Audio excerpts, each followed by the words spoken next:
Iran ইসরায়েলের টানা ১২ দিন রক্তক্ষয়ী যুদ্ধের পর যুদ্ধবিরতিতে চেনা রূপে ফিরেছে ইরান।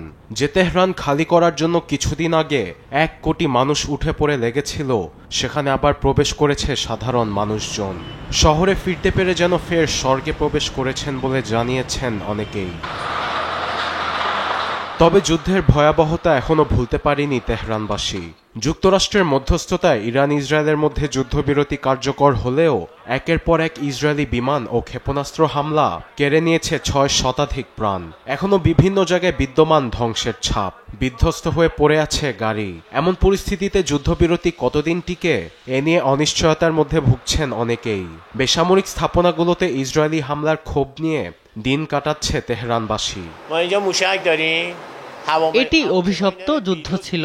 এখানে কোথায় সামরিক ঘাঁটি, কোথায় অস্ত্রের কারখানা? ইসরায়েলিরা আমার বাসা পুরো শেষ করে দিয়েছে।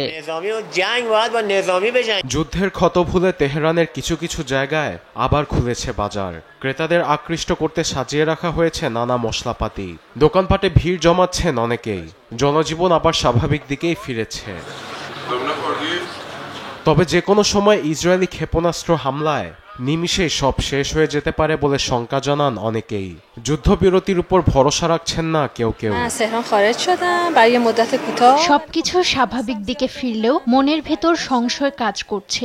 ইসরায়েল কখনো প্রতিশ্রুতি রাখে না, এটা তাদের নতুন চাল হতে পারে।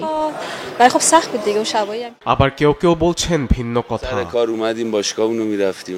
ইসরায়েলিরা হামলা চালাতে পারেনি বলে লেজ গুটিয়ে চলে গেছে।